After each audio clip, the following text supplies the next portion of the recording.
Everyone, welcome back to the Shiksha for Naukri. आज के session में हम लोग डिस्कस करेंगे इंपॉर्टेंट क्वेश्चंस रहेंगे, टॉप पीवाई क्यूज हैं और ये पीवाई क्यूज यानी कि प्रीवियस ईयर के क्वेश्चंस हैं। इंग्लिश लैंग्वेज के लिए रहेंगे, पेपर 2 के लिए। तो प्रैक्टिस सेट नंबर 1 है। प्रीवियस की जितने भी सेट्स हैं रिगार्डिंग साइंस एंड मैथमेटिक्स आप प्लेलिस्ट में ऊपर चेक कर सकते हैं और डिस्क्रिप्शन में मिल जाएगा।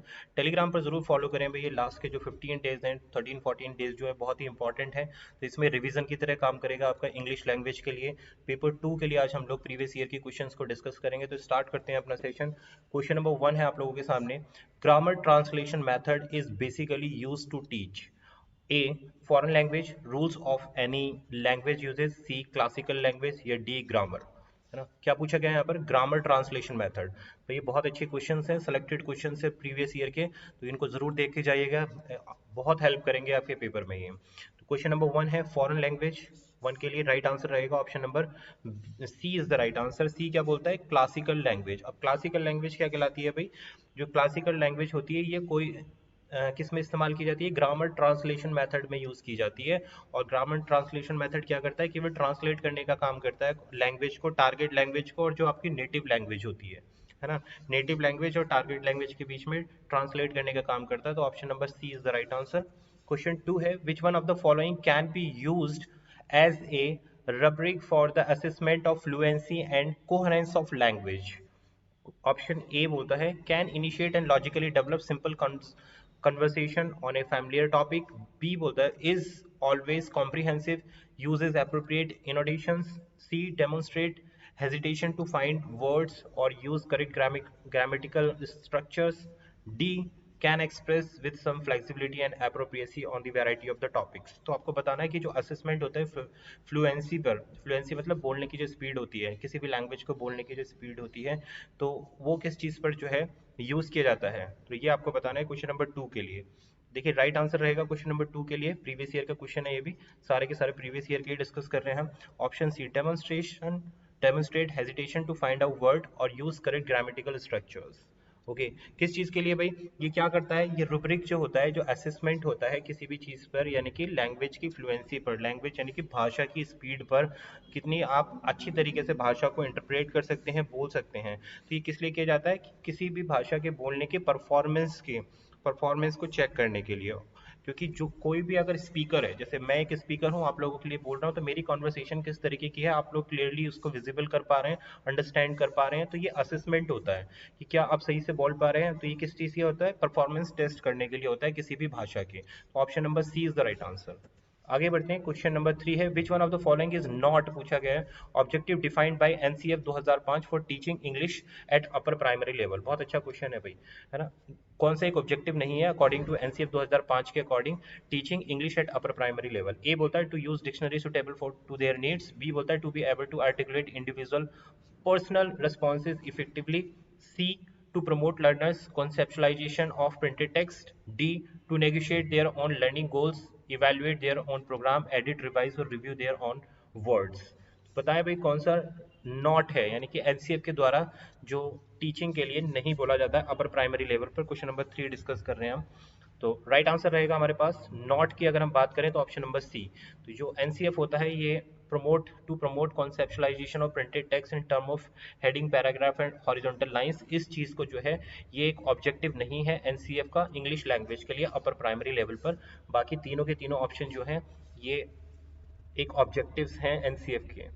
Question number 4, if you are listening to the description of how to reach a specific location then you are doing, है ना। क्वेश्चन समझ में आ गया आप लोगों को कि अगर आप सुन रहे हैं किसी चीज़ का डिस्क्रिप्शन, विस्तार, व्याख्या सुन रहे हैं कि कैसे आपको एक जगह से दूसरी जगह पर पहुंचना है, तो आप क्या कर रहे हैं? फोकस्ड लर्निंग है आपकी, ए ऑप्शन बोलता है। बी इंटेंसिव लिसनिंग है। सी एक्सटेंसिव लिसनिंग है। या डी कैजुअल लिसनिंग है। तो किस तरीके का लिसनिंग बोला जाता है? टाइप्स ऑफ लिसनिंग है सारे के सारे यहाँ जो प्रदर्शित किए गए हैं ऑप्शंस में। तो ये आपको बताना है क्वेश्चन नंबर 4 के लिए। राइट आंसर है option number B, intensive. Intensive listening बोला जाता है जब भी आप किसी भी चीज़ को गहराई से सुनते हैं तो उसको हम इंटेंसिव लिसनिंग बोलते हैं। इट प्रमोट स्किल्स, ये क्या करता है? कौशल को बढ़ावा देता है। स्किल्स ऑफ लैंग्वेज, है ना, भाषा के कौशल को बढ़ावा देता है, इंटेंसिव लिसनिंग होता है ना। और ये क्या है? इंपॉर्टेंट पार्ट ऑफ लिसनिंग है, इसको आप ध्यान में रखिएगा। आगे बढ़ते हैं क्वेश्चन नंबर 5।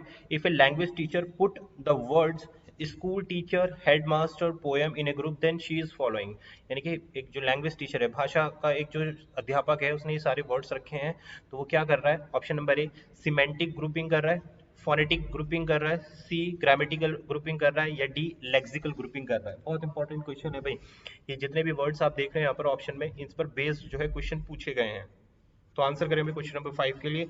राइट आंसर रहेगा यहाँ पर, इस तरीके के वर्ड को बोला जाता है सिमेंटिक ग्रुपिंग। सिमेंटिक ग्रुपिंग का मतलब होता है कि दो वर्ड्स को कंबाइन करके एक ही वर्ड बनाया जाता है जिसका मीनिंग एक ही होता है। जैसे स्कूल और टीचर, दो वर्ड हैं, तो कंबाइन करके क्या हो गया? ये स्कूल टीचर, स्कूल टीचर है ना। तो ये किस चीज को प्रदर्शित कर रहे हैं? केवल एक इंडिविजुअल को प्रदर्शित कर रहे हैं। किसको? जो टीचर को। कहाँ का टीचर? School teacher. दो वर्ड्स को मिला के यूज किया गया। इसी तरीके से हेडमास्टर, इसी तरीके से पियोन। तो ये इस तरीके के ग्रुपिंग वाले वर्ड्स क्या कहलाते हैं? सिमेंटिक ग्रुपिंग कहलाते हैं। आगे बढ़ते हैं question 6। At the initial stages of language learning dash may be one of the language for learning activity that create the child awareness to the world according to NCF 2005। क्या हो सकता है ये? ऑप्शन ए बोलता है vernacular language, B second language, C Hindi, या option number D English. Answer करिए question number 6 के लिए। What will be the right answer? Right answer will be the option number D. D कैसे है भाई? इंग्लिश। देखिए इसको समझते हैं कि एनसीएफ क्या कहता है। एनसीएफ बोलता है कि जब बच्चा जो है अपनी प्राइमरी स्टेज में होता है तो वो अपनी नेटिव लैंग्वेज सीखता है, यानी कि अपनी लोकल लैंग्वेज सीखता है, अपनी नेटिव लैंग्वेज सीखता है। तो वहाँ इनिशियल स्टेज में जब भाषा को लर्न कर रहा होता है बच्चा, तो उसका जो लर्निंग, किसी भी भाषा को एक्वायर करने की जो क्षमता होती है वो बहुत तेज स्पीड से होती है। तो एनसीएफ बोलता है कि ऐसी कंडीशन में हमें क्या करना चाहिए? इंग्लिश को जो है इंग्लिश लैंग्वेज को प्रमोट करना चाहिए, बच्चे को सिखाना चाहिए उसके अर्लियर एज में, यानी कि लर्निंग एक्टिविटीज में उसको अवेयर करना चाहिए, जिससे इंग्लिश जो है वर्ल्ड वाइड लैंग्वेज है।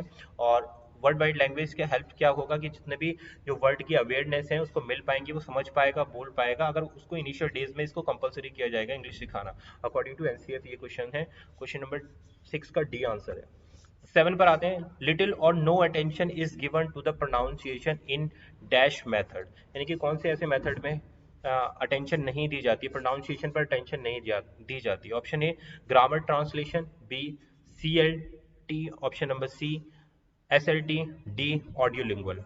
बताएं भाई, जिसमें कोई भी अटेंशन नहीं दी जाती है। तो राइट आंसर है ऑप्शन नंबर ए। इसको हम बोलते हैं ग्रामर ट्रांसलेशन मेथड। तो ग्रामर ट्रांसलेशन मेथड पर कभी भी जो प्रोनाउंसिएशन होता है ना, उस पर जो है बल नहीं दिया जाता, उस पर फोर्स नहीं दिया जाता है। केवल आपको क्या किया जाता है कि जो कोई लैंग्वेज है उसको ट्रांसलेट कर दिया जाता है ना, एक लैंग्वेज से दूसरे लैंग्वेज में ट्रांसलेट करके उसको सीख लिया जाता है। जैसे अभी मैं क्वेश्चन नंबर 1 के लिए बात कर रहा था, है ना, कि student learn grammatical rules. Grammar translation method में क्या होते हैं? केवल जो रूल्स होते हैं, ग्रामर के जो रूल्स होते हैं, उन रूल्स को फॉलो करके ट्रांसलेट कर देते हैं बच्चे लैंग्वेज को, है ना, नेटिव लैंग्वेज से टारगेट लैंग्वेज से नेटिव लैंग्वेज में। ओके, तो ये होता है ग्रामर ट्रांसलेशन में। इस पे प्रोनाउंसिएशन पर ध्यान नहीं दिया जाता है, इसलिए option number A is the right answer for question number 7। आगे बढ़ते हैं भाई क्वेश्चन 8 के साथ। Which one of the following does not come under the principle of selection and gradation? Availability, B coverage, C frequency, या D accuracy. बताए भाई इनमें से कौन सा सिलेक्शन और ग्रेड के प्रिंसिपल के अंतर्गत नहीं आता है? क्वेश्चन नंबर 8 ये बोलता है, फटाफट से बता दीजिए what will be the right answer. Option number D is the right answer है भाई फॉर क्वेश्चन नंबर 8। बहुत ही अच्छी और इंटरेस्टिंग क्वेश्चन है, वन लाइनर क्वेश्चन है भाई। एक्यूरेसी जो होता है कभी भी जो है सिलेक्शन और ग्रेड के अंतर्गत नहीं आता है। एक्यूरेसी क्या डिफाइन करता है किसी भी चीज की भाई, है ना? एक्यूरेसी क्या डिफाइन करता है कि सही और गलत डिफाइन करता है। और यहाँ क्या पूछा गया है? सिलेक्शन के बारे में पूछा गया है, किसी चीज को सेलेक्ट करना या फिर ग्रेड करना। तो ये जो है एक्यूरेसी के अंतर्गत नहीं आता। Option number D is the right answer for question number 8। आगे बढ़ते हैं भाई क्वेश्चन 9 के साथ में। सेशन पसंद आ रहा हो तो यार लाइक कर दे चैनल को और सब्सक्राइब करें चैनल को, नोटिफिकेशन बेल भी प्रेस कर लें कि ये लास्ट का जो रिवीजन सेशन है ना, ये बहुत इंपॉर्टेंट होने वाला है। साइंस में, मैथ्स में, इंग्लिश में सभी चीज़ों का रिवीजन होगा इस चैनल पर, तो फॉलो करें चैनल को फटाफट से। क्वेश्चन नंबर 9 है, the phenomena where a single word is associated with two और several related meaning is known as? Option A homograph, B polysemy, C homonymy, या डी होमोनियस। बताएं राइट आंसर। एक single word associate करता है with two और several related meanings, तो उसको हम क्या बोलते हैं? आंसर करें। इसको हम बोलते हैं पॉलीसेमी। पॉलीसेमी बोलते हैं भाई जब क्या होता है टू और सेवरल, यानी कि दो या दो से ज्यादा सिंगल वर्ड के साथ में एसोसिएट किए जाते हैं, तो उसको हम बोलते हैं पॉलीसेमी। ऑप्शन नंबर बी याद रखना। Question 10, the dog lived in the garden but the cat who was smarter lived inside the house is an example of. ये आप क्वेश्चन समझ में आ गया कि जो डॉग गार्डन में रहता है, कैट जो है स्मार्टर है और वो क्या करती है, घर के अंदर रहती है। तो किस चीज का एग्जाम्पल है? ऑप्शन ए होता है complex compound sentence, B complex sentence, C compound sentence, या डी सिंपल सेंटेंस। बताएं भाई फटाफट से। क्वेश्चन नंबर 10 के लिए राइट आंसर क्या रहेगा? तो देखिए राइट आंसर है ऑप्शन नंबर ए, इसको हम बोलते हैं कॉम्प्लेक्स एंड कंपाउंड सेंटेंस का ये उदाहरण है, जिसमें क्या होता है, इसमें टू इंडिपेंडेंट क्लॉज जो है रिलेट करते हैं किसी एक डिपेंडेंट क्लॉज से, है ना। टू इंडिपेंडेंट क्लॉज रिलेट करते हैं एक डिपेंडेंट क्लॉज के साथ में, है ना। तो दो इंडिपेंडेंट क्लॉज कौन से हो गए? डॉग का हो गया, दूसरा कैट का हो गया, और एक डिपेंडेंट क्या हो गया? हाउस हो गया। ये हाउस का जो क्लॉज हो गया, तो इसको हम बोलते हैं complex compound sentence. Option A for question number 10। 11 पर आते हैं। If a student of language is cramming his or her answer, then he or she would not be able to, option number A, attend vocabulary based exercise, B, attempt structure questions, attempt creative writing, या D, attempt question answer। 11 के लिए answer करें भाई, क्या होगा, है ना। Not पूछा गया है, नॉट एबल टू, तो 11 का आंसर होगा आपके पास option number C, attempt creative writing. Not पूछा गया था ना, क्रैमिंग की बात की जा रही थी, नॉट में आता है आपका क्रिएटिव राइटिंग। अब क्रिएटिव राइटिंग क्या होती है? क्रिएटिव राइटिंग जो है, कभी भी जो है आप कुछ भी क्रिएटिव वर्क कर रहे हैं तो आपको उस काम को करने के लिए शांत होना पड़ेगा, रिलैक्स होना पड़ेगा। यहाँ पर क्या है, if a student of language is cramming his or her answer, then he or she would not be able to. तो देखो, अगर क्रैमिंग का मतलब अगर बहुत ज्यादा लाउड है बच्चा, बहुत ज्यादा शोर शराबा या मिस्चीवियस है, तो वो क्या चीज इनमें से नहीं कर सकता है, तो वो क्रिएटिव राइटिंग नहीं कर सकता। क्रिएटिव राइटिंग करने के लिए आपको क्या होना चाहिए? क्रिएटिव माइंड थिंकिंग अप्लाई करनी पड़ती है। आगे बढ़ते हैं। 12 क्वेश्चन है, which one of the following does not affect the intonation? Option number A tone, B rhythm, C loudness, या डी वॉइस और प्रोनाउंसिएशन। आंसर करें 12 के लिए, what will be the right answer, कि इनमें से कौन सा इंटोनेशन को अफेक्ट नहीं करता है। राइट आंसर है हमारे पास 12 का ऑप्शन नंबर सी, लाउडनेस। देखिए लाउडनेस जो है इस चीज को अफेक्ट नहीं करती है, क्योंकि रीडर चेंज हिज माइंड और there thinking on the read. ये क्या है? इंटोनेशन का मतलब क्या है भाई, कि कोई भी एक रीडर है, वो किसी भी एक पैराग्राफ को रीड कर रहा है और उस पैराग्राफ से जो मीनिंग निकल के आ रहा है, उस मीनिंग को वो चेंज कर रहा है, पढ़ते पढ़ते अपने मन में ही उस मीनिंग को चेंज कर रहा है। तो इस तरीके की जो एक्टिविटी होती है, तो इस चीज को, इंटोनेशन को क्या टोन भी अफेक्ट करती है, पढ़ने की टोन, रिदम, वॉइस और प्रोनाउंसिएशन, ये सारी चीजें क्या होती हैं? इंटोनेशन यानी कि किसी भी इंटोनेशन को इफेक्ट करती हैं, केवल लाउडनेस इफेक्ट नहीं करती है। Option number C is the right answer. 13 पे की बात करते हैं। Dash are involve in thinking. आपको बताना है इनमें से कौन सी चीज थिंकिंग पर इन्वॉल्व करती है, ये आपको आंसर करना है फटाफट से इसका, है ना। I think there is a mistake. Yup.